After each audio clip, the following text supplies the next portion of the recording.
more at the wokeness that America is now breeding than those of us who were born and raised here.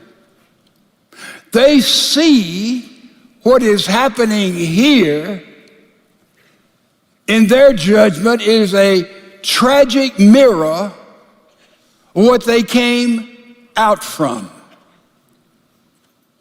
Anywhere in the globe. This is a member of our church who gave a witness to what I've just said. Listen.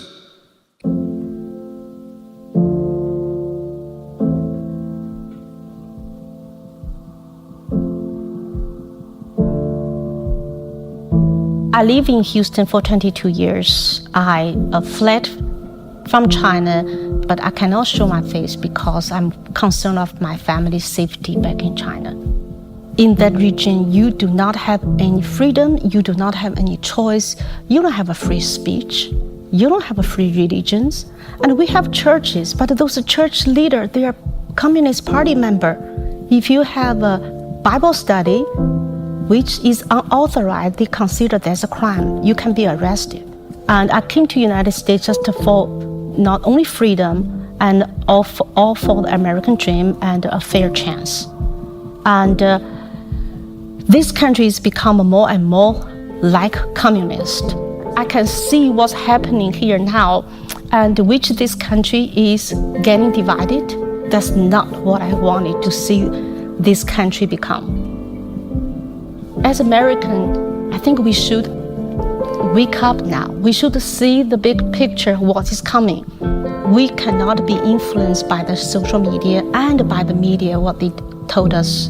And we have to use our critical thinking to see the truth, to dig a little bit, to spend a little more time and focus on what's going on. As Christians, we also called to stand up, to face the evil, to fight with the devil, and to not be silenced in front of evil. And that's what we're supposed to do as a Christian now.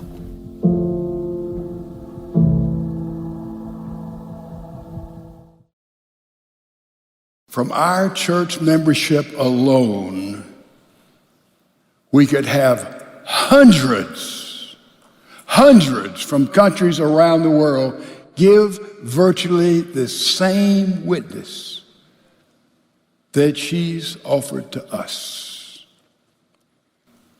So I want us simply to look at freedom and remember something, the heavy price that was paid for freedom. If you want to have an exercise in history, just take a long look and take America out of the equation of the world and see what you would perceive what happened in the world today at a heavy price. We have 155 cemeteries in which our heroes are buried in 42 states in the United States. We have other sections of most of our cemeteries that are given to veterans who've been brought back home who paid the ultimate price. Over 4 million people. There's another at least 130,000 that are buried in some 17 different countries all around the world, and their remains were not even brought back to the United States. The cost of freedom. You remember when I quoted Martin Luther King, I'll paraphrase him, and what he said at Southern Methodist University about a year and a half before he was executed, murdered, became a martyr. He said that as long as there is division in the racial equations, black feeling they're superior to white, white feeling they're superior to black, prejudice, bigotry on either side, Dr. King said, a nation will never be free. As long as this is going on, if Dr. King were standing here, he would say, you can't have a nation that is free. But thank God 99.9% of us have come through that dark, demonic valley, have we not? So we look at the First Amendment, the Bill of Rights, the Constitution. Boy, it talks about freedom. You've got 4 big words about freedom. And all 4 of those freedoms are in jeopardy today because of the woke agenda that is being forced upon all of us from every angle of our society. Now, it's interesting, during the period we were dealing with the virus, it's interesting that the one freedom that we lost first in that draconian moments of our history was the one that I would have said is least important. What would that be? It'd be the 4th freedom. The freedom to voluntarily get together as groups, as family, right? That's the 4th freedom. We have the freedom to do that. That freedom was taken away. And in the process, when that was taken away, the right of rightful assembly, all the other freedoms, the other 3 were changed. We had freedom of religion, but when that was taken away, we had freedom from religion. And then we had freedom from religion, and then we had freedom of speech. Now we had freedom from speech. And that last one was taken away, and now we had freedom of the press. We had freedom from the press. Amazing, isn't it? How quickly those, we would say, indelible freedoms are confused and they are lost. The freedom of religion. How many countries in the world you have genuine freedom of religion? Would you like to count them on one hand, maybe, if you can find them, where people can express their religious faith in freedom and in exercise of that anytime, anywhere? That is freedom. That is a rare thing on the planet, ladies and gentlemen. You say, well, let me give you an illustration. Well, Israel has freedom of religion. No, they do not. We can go there in our own little groups and express religion, but you go there and try to have a crusade in any facility in Israel, when you call people to Jesus Christ, I'm telling you, you'll be put in jail, and you would think Israel, of all places, would have freedom of religion, let alone China, Russia, et cetera, let alone the Muslim countries, right? Freedom of religion is a precious thing. And I can tell you, in most countries, if what I have been trying to say in a biblical context for the last 4 or 5 weeks, it would have been called hate speech,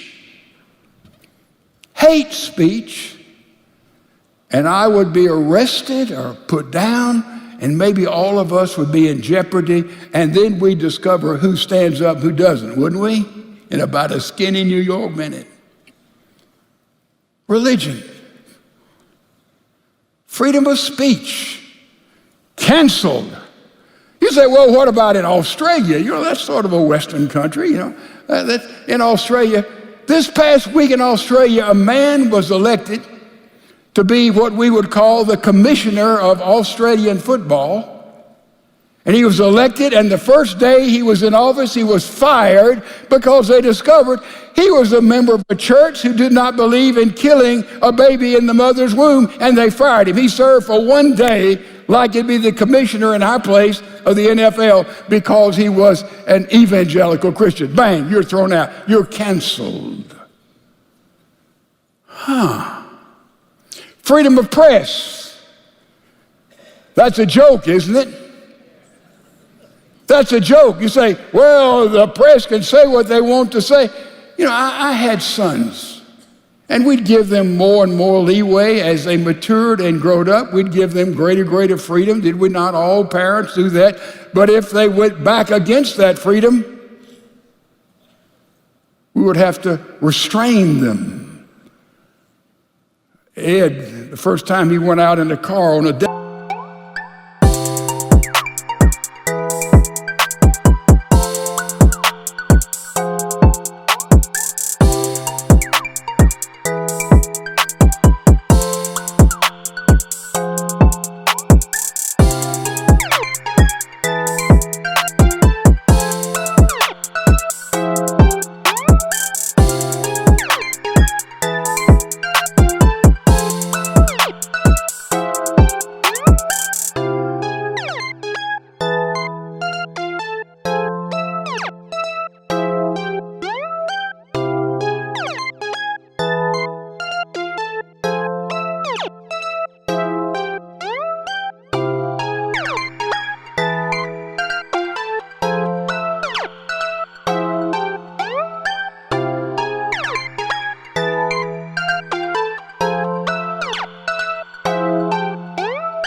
His driver's license said he had to be home by sundown. It got dark and Daddy took off looking for him. By the way, there's no more frightening moments in the life of a parent when your kids go off with the car for the first time, right, ladies and gentlemen? Right? Oh, yeah. He was coming in the road as I was going out, thank goodness. Do you think I restricted his freedom from that time on? I sure did. You see, we have now those in the press, they report on the basis of their ideology and not on the basis of what may be factual. That's the freedom of the press today. That's postmodernism. Therefore, they have lost that freedom as far as we're concerned. Anybody who's modifiedly literate. So we lose these 4 freedoms plus in a woke, dominated community. Freedom. And then what about the word liberty? Freedom and liberty are usually employed as synonyms, are they not? They're synonyms, but they really are not. Freedom is the freedom to, throw that away, jump down, hit somebody. I mean, we're free moral agents. We make decisions. We do. That's freedom. But liberty is sort of inside of freedom. Liberty puts guardrails on freedom, so you have rules and laws and civility and culture. And so it puts that in there on freedom. That is what liberty is.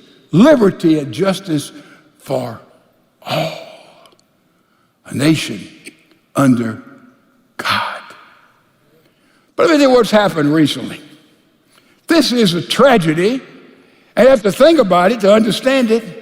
But we had an illicit marriage that is becoming devastating to us at this moment in history.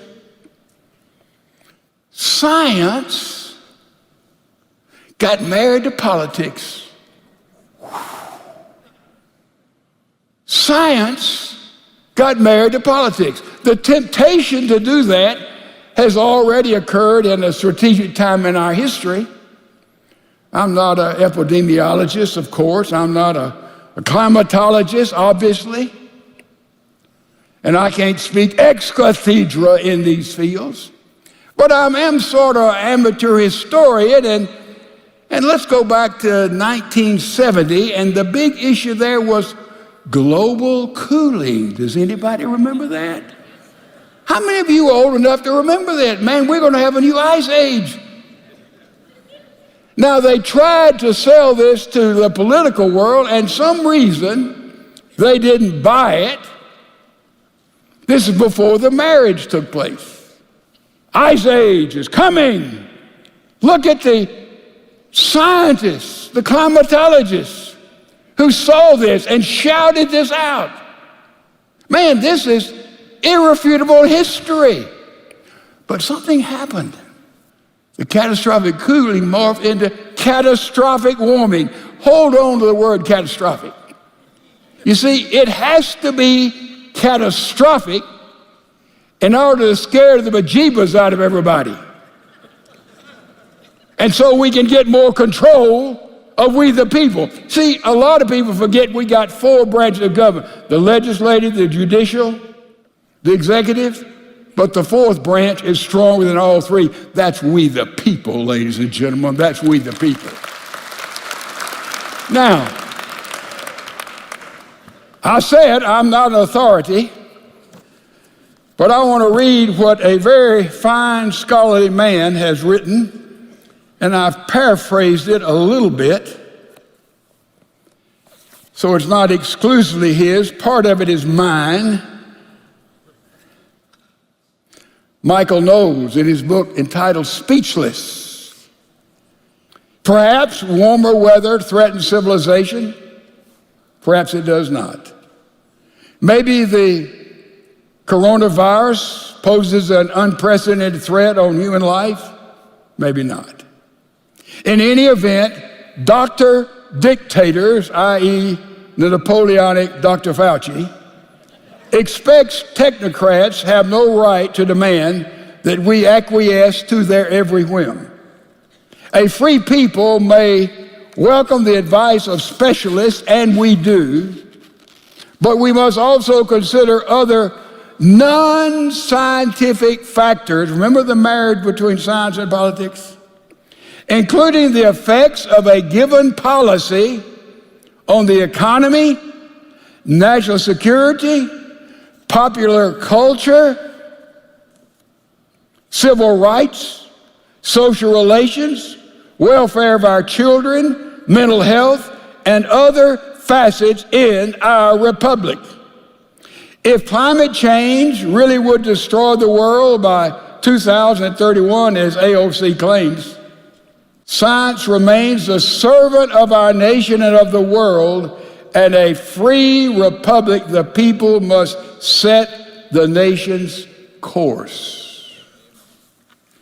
A man far more scholarly than most of us, certainly myself, gave us a very wise moment.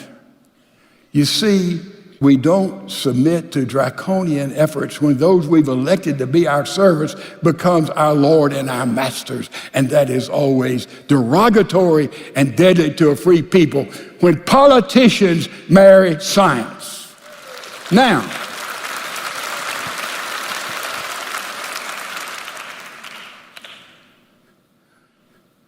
we are a blessed nation. Is that true? How did God bless us? Why did God bless us? Have we moved away from that blessing? Is it gone? Is that blessing coming back? Let me tell you why I think and why we have been blessed. I think that blessing is available to every nation. Whoa, wait a minute. Yeah. Well, what about Israel? I think Israel in that day and age responded to God in setting up a biblical basis that he gave to them through the Ten Commandments and through their salvation history, which is the coming of Jesus Christ. I think that's why God uniquely blessed and used Israel, because Israel at that time responded to his revelation best that they could with the Ten Commandments and the covenants that were made. That's why I think God blessed Israel. He didn't just decide to put pitsy dust on them. Let me see how that worked. Look at Jeremiah, chapter number 29, God speaking. He says, "For I know your plans, United States, any nation, that I have for you, declares the Lord, plans for welfare and not for calamity, to give you a future and a hope. Then you will call upon me and come and pray to me, and I will listen to you. And you will seek me, says the Lord, and find me. And when you search for me with all your heart, I will be found by you, declares the Lord. And I will restore your fortunes and will gather you from all the nations and from all the places where I have driven you, declares the Lord. And I will bring you back to the place from where I sent you into exile." Did you get that? That is such a clear teaching all the way through God's word. God gives provision, and then we have to respond to that provision. We have to step up and apprehend that provision, just like salvation. God has provided for us to know God in Jesus Christ, right? Jesus died on the cross, God, man, for your sin and my sin. And there is a provision for us to receive him and know him and have life now and forever. And also we have to accept. We have to respond that. This is the way with blessings. He's provided a provision. And America was founded on this basic doctrines with Judeo-Christian provisions that's found in all of our foundational documents. Are they not? The Bible is the source of those. And because of that, he has blessed us as a people. But when we withdraw from those blessings and those foundations that he's given us, what has he given us in foundations? We've already looked at that. He gave us family, he gave us government, he gave us the church. And when we as Christians exercise freedom within those three basic, fundamental, God-given foundations, then God will bless us and continue to bless us. But when those foundations are broken and cracked and confused and destroyed, as the woke people would have them to be, the liberty and the justice, a nation unto God, he withdraws his hand from us just like he did in history to Israel all the way through those decades.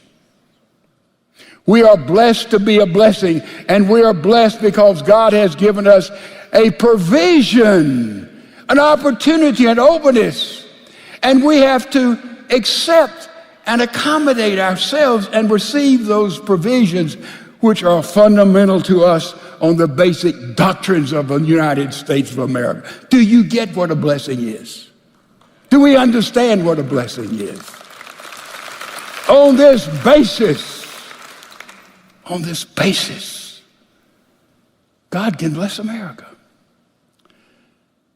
There was a family that lived in Siberia, and the Russians came, and their anti-Semitism, they burned the house of this Jewish family down, and the father escaped with the children, made all his way to America, lived on the east side of New York. When this young boy came over as a baby, was 9 years old. His name was Israel Beeline. His father died. He's an orphan at 9.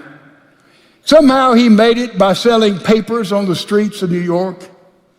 And he would go in bars, and he saw those old beat-up pianos, and he began to play on those pianos. He had a natural gift for music. And everybody liked him. Man, he would play, and they would give donations, and finally he began to write music that sort of fit the mood of the day. And they would sing their song. They would look forward to Israel, Izzy coming in and playing those songs. And finally he went on and he began to write sheet music. And he went to Germany in 1938, saw what was happening with Hitler there. He had served in the military previously himself. And he came back home to America, and he was disturbed as he saw a demonic element arising in Europe, and he being thrown out with his family, Russia, when he was just a child. And he began to write more music, and he wrote a piece of sheet music, and they got his name confused. Instead of Israel Beeline, they put on it Irvin who? Berlin. And he didn't correct it.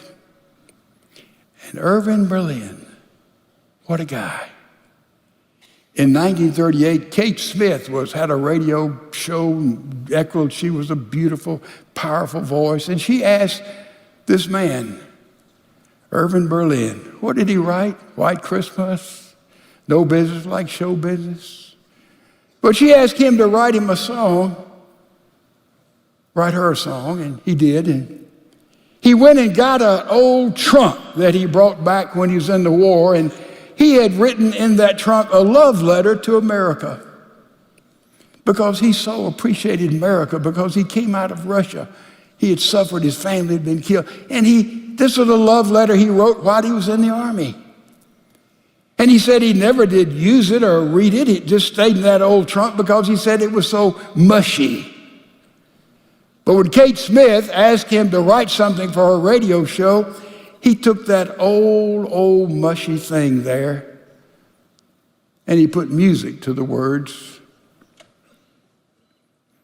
And that's where we get that prayer put to music.